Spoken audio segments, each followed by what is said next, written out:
দর্শক মণ্ডলী আসসালামু আলাইকুম। গ্রিন আর্কিটেক্টের পক্ষ থেকে আমি ইঞ্জিনিয়ার টুটুল আপনাকে অনেক অনেক অভিনন্দন এবং শুভেচ্ছা জানিয়ে আজকে একটা নতুন নতুন প্রজেক্ট আমি আপনাদের মাঝে তুলে ধরার চেষ্টা করব।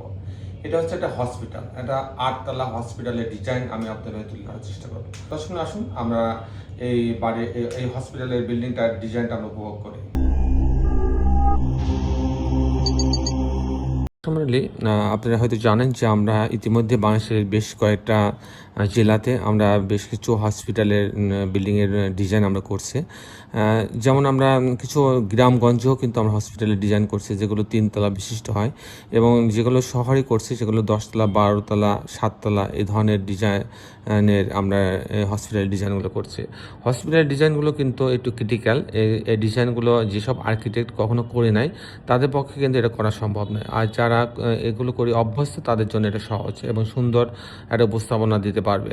তো আমাদের একটা টিমই আছে হসপিটালের ডিজাইন করার জন্য, সেই হিসাবে তাদেরকে তৈরি করা হয়েছে এবং তারা হসপিটালে কী কী প্রয়োজনীয়তা আছে, কী কী ধরনের রুম লাগে এবং কী কী ফ্যাসিলিটিস এখানে দিতে হয় সেগুলো কিন্তু তারা জানে এবং তারা চেনে এই ডিজাইনগুলো করে। তাই আমি আপনার কাছে অনুরোধ করব, যখন হসপিটালের ডিজাইন করবেন বিশেষ করে, তখন আপনারা অবশ্যই যারা হসপিটালে ডিজাইন করে অভ্যস্ত এই ধরনের আর্কিটেক্ট যাদের আছে তাদের কাছ থেকে এগুলো কিন্তু ডিজাইন করতে হয়।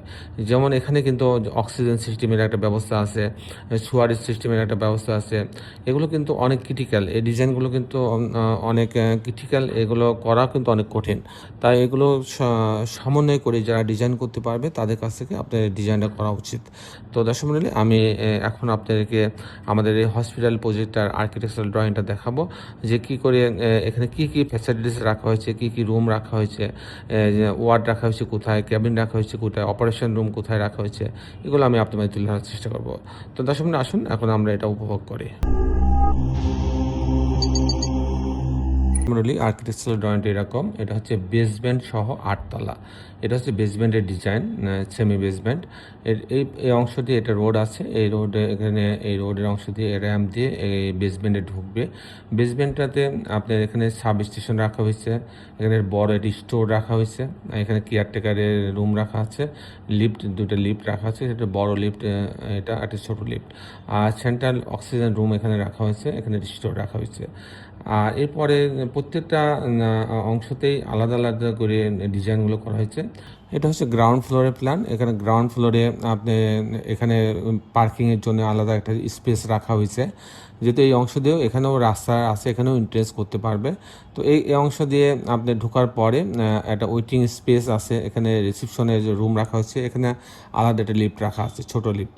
রিসিপশনের রুমের সঙ্গে একটা টয়লেট রাখা আছে, এখানে ফার্মাসি, একটা ওষুধের একটা দোকান আছে, কমন টয়লেট রাখা আছে। এখানে হচ্ছে টোটাল ওয়েটিং স্পেস, আর একটা বড় একটা ওয়েটিং স্পেস রাখা আছে, এখানে একটা রাউন্ড স্টেয়ার রাখা আছে। ওয়েটিং স্পেস পাশে একটা টয়লেট রাখা হয়েছে। এখানে সিটি স্ক্যানিংয়ের জন্য রুম রাখা হয়েছে, ডার্ক রুম রাখা হয়েছে, এখানে হচ্ছে এক্স রে রুম রাখা হয়েছে, এমার্জেন্সি ওয়ার্ড এখানে রাখা হয়েছে, ইসিজির জন্য একটা রুম রাখা হয়েছে আলাদা। এখানে বড় লিফট রোগীর টলে নেওয়ার জন্য, এবং অপোজিটের দিকে সিঁড়ি রাখা আছে। আর এরপরে যদি আমি অন্য একটা তালাতে যাই, তাহলে সেখানে আমি এরকম দেখব যে এখানে হচ্ছে ঢোকার পরে লিফট থেকে নামার পরে এই অংশে আসলে পরে এখানে বড় একটা ওয়েটিং স্পেস আছে। এখানে এটার মূলত চাইল্ড ওয়ার্ডের জন্য এখানে করা হয়েছে। এখানে চাইল্ড স্পেশালিস্ট উনি বসবেন, টয়লেট আছে, কমন টয়লেট আছে, এখানে ডিউটি ডক্টর আর রেস্টরুম আছে, তার সাথে টয়লেট রাখা আছে, চাইল্ড ওয়ার্ড রাখা আছে, এনআইসিইউ রাখা আছে, ডিউটি নার্সের জন্য আলাদা রুম রাখা হয়েছে, বেবিকে ফিডিংয়ের জন্য আলাদা রুম রাখা হয়েছে। এই হচ্ছে মোটামুটি এক এক তালাতে এক এক রকম সুবিধা দিয়ে ড্রয়িংটা সাজানো হয়েছে। আর এটা একটা তালা যেখানে সবগুলো রুমকে ক্যাবিন করা হয়েছে, অনেকগুলো ক্যাবিন করা হয়েছে, প্রত্যেকটা ক্যাবিনের সঙ্গে একটা করে বারান্দা, একটা করে টয়লেট রাখা আছে।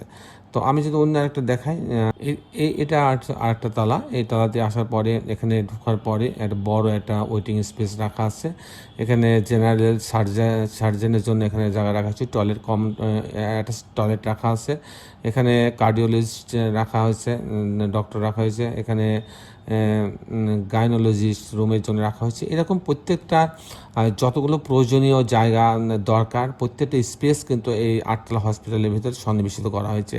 সব মিলাই কিন্তু একটা পূর্ণাঙ্গ ডিজাইন এখানে কিন্তু করা হয়েছে। তো এখানে তারপরে ডেলিভারি রুম আছে আলাদা, তারপরে স্যাম্পল কালেকশনের জন্য আলাদা রুম রাখা হয়েছে। সব মিলাই একটা পূর্ণাঙ্গ ডিজাইন তৈরি করা হয়েছে। তো দর্শক মণ্ডলী, আজ এই পর্যন্তই। সবাই ভালো থাকবেন। আর এই ধরনের বাড়ি নির্মাণ করতে খরচের হিসাব যদি আপনি জানতে চান, তাহলে আমি আপনাদেরকে একটা খরচের হিসাব আমি দিতে পারি যে এই হসপিটালে নির্মাণ করতে কিন্তু একটু খরচ বেশি হয়। এই ধরনের একটা আটতলা বাড়ি নির্মাণ করতে আপনি 3,000 টাকা স্কোয়ার ফিট খরচ হবে, লিফট সহ অন্যান্য সুবিধাগুলো সহ আপনার 3,000 টাকা স্কোয়ার ফিট খরচ হবে। দর্শক এই ছিল মোটামুটি আজকে আমার উপস্থাপনা। আপনি যারা দেশে এবং দেশের বাইরে আমার এই ভিডিওটি দেখলেন, সবাইকে আমি আমার প্রতিষ্ঠান গ্রিন আর্কিটেক্টের পক্ষ থেকে অনেক অনেক অভিনন্দন এবং ধন্যবাদ জানাচ্ছি।